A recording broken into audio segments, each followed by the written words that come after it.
बोलिए श्री विष्णु महाराज की जय।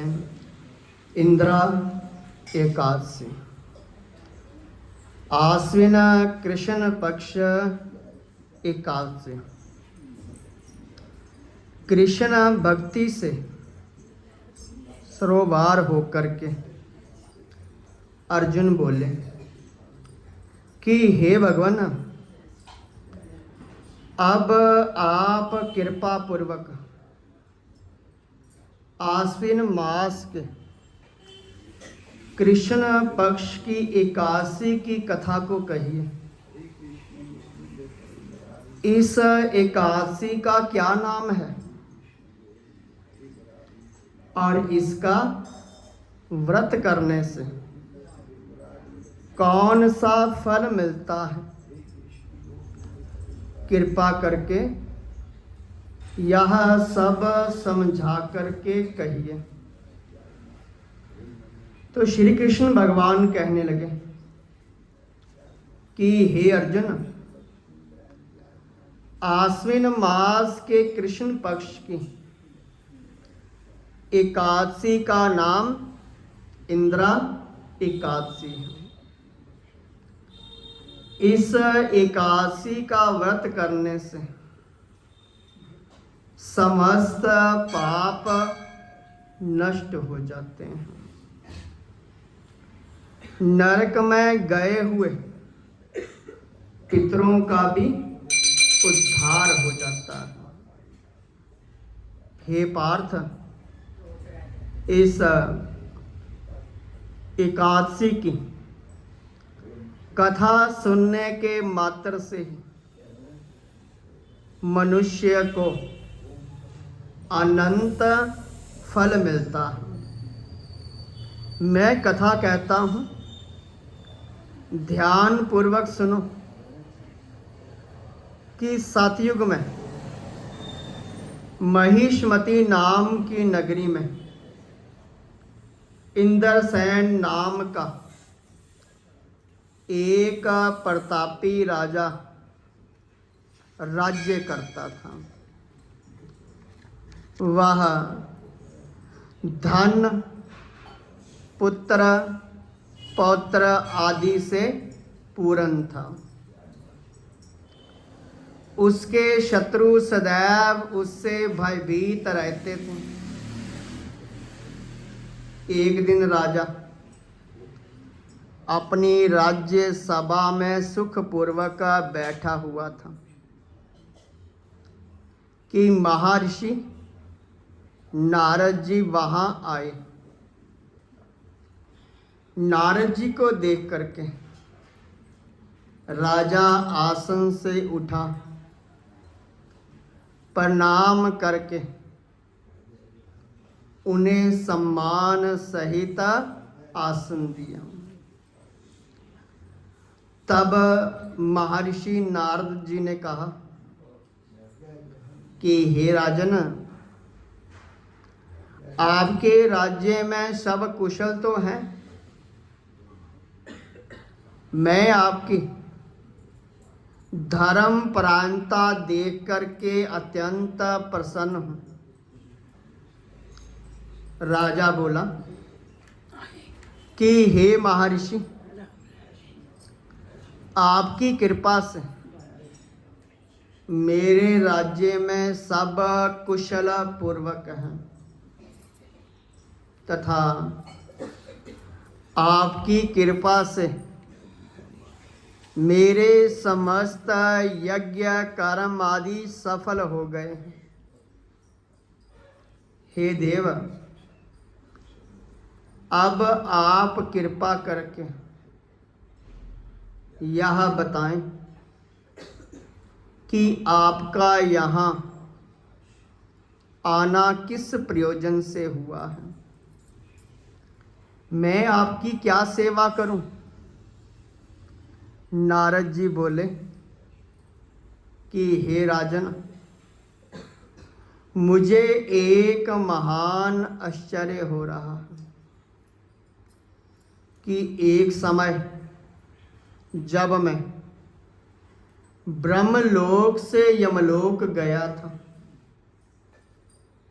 तब मैंने यमराज की सभा में तुम्हारे पिता को बैठे देखा। तुम्हारा पिता महान ज्ञानी, दानी तथा धर्मात्मा था, मगर एकादशी का व्रत के बिगड़ जाने के कारण वह यमलोक को गया। तुम्हारे पिता ने तुम्हारे लिए एक संदेशा भेजा है। क्या संदेश है ऋषिवर? कृपा करके यथाशीघ्र कहें। उत्सुकता से राजा ने पूछा। तो उसने कहा कि महर्षि, आप मेरे पुत्र इंद्रसेन, जो कि महिष्मती नगरी का राजा है, उसके पास जाकर के संदेश देने की कृपा करें कि मेरे पूर्व जन्म के बुरे कर्मों के कारण मुझे यह लोक मिला है। यदि मेरा पुत्र आश्विन मास के कृष्ण पक्ष की इंद्रा एकादशी का व्रत करे और उस व्रत का फल मुझे दे दे, तो मेरी मुक्ति हो जाएगी और मैं भी इस लोक से छूट करके स्वर्ग लोक में वास करूं। अपने पिता के यमलोक में पड़े होने की बात सुन करके इंद्रसेन राजा को अपार दुख पहुंचा। उसने नारद जी से कहा कि हे मुनिवर, ये तो बड़े दुख की बात है कि मेरे पिता यमलोक में पड़े। मैं उनकी मुक्ति का उपाय अवश्य करूंगा। आप कृपा करके मुझे इंद्रा एकादशी व्रत की विधि बतलाएं। इस पर नारद जी बोले कि हे राजन, आश्विन मास के कृष्ण पक्ष की दशमी के दिन प्रातः काल श्रद्धा सहित स्नान करना चाहिए। उसके पश्चात दोपहर को भी स्नान करना चाहिए। उस समय जल से निकल करके श्रद्धा पूर्वक पितरों का श्राद्ध करें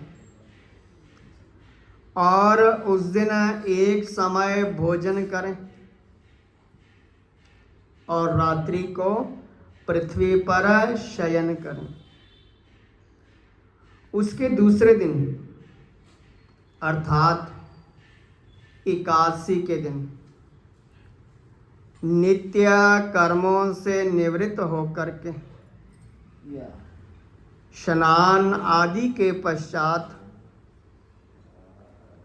भक्ति पूर्वक व्रत को धारण करें और इस प्रकार संकल्प करें कि मैं आज निराहार रहूंगा और समस्त भोगों को त्याग दूंगा और इसके बाद कल भोजन करूंगा। हे भगवान, आप मेरी रक्षा करने वाले हैं। आप मेरे व्रत को संपूर्ण कराइए। इस प्रकार आचरण करके दोपहर को शालिग्राम भगवान की मूर्ति को स्थापित करें और ब्राह्मण को बुला करके भोजन कराएं, दक्षिणा दें। भोजन में से कुछ हिस्सा गाय को दें और विष्णु भगवान की धूप दीप नवेद आदि से पूजा करें। रात्रि में जागरण करें और इसके उपरांत द्वादशी के दिन मौन होकर के भाई बंधुओं के सहित भोजन करें। हे राजन, यह इंद्रा एकादशी के व्रत की विधि है। यदि तुम आलस्य रहित होकर के इस एकादशी का व्रत करोगे तो तुम्हारे पिता अवश्य ही स्वर्ग के अधिकारी हो जाएंगे। महर्षि नारद राजा को सारा उपदेश देकर के अंतर्धान हो गए। राजा ने इंद्रा एकादशी आने पर उसका विधि पूर्वक व्रत किया। बंधु बांधवों सहित इस व्रत के करने से आकाश से पुष्पों की वर्षा हुई और राजा का पिता यमलोक से रथ पर चढ़ करके स्वर्ग को चला गया। राजा इंद्रसेन भी इस एकादशी के व्रत के प्रभाव से इस लोक में सुखों को भोग करके अंत में स्वर्ग लोक को चला गया। तो श्री कृष्ण भगवान कहने लगे कि हे अर्जुन, ये मैंने तुम्हारे सामने इंद्रा एकादशी का महात्म्य वर्णन किया है।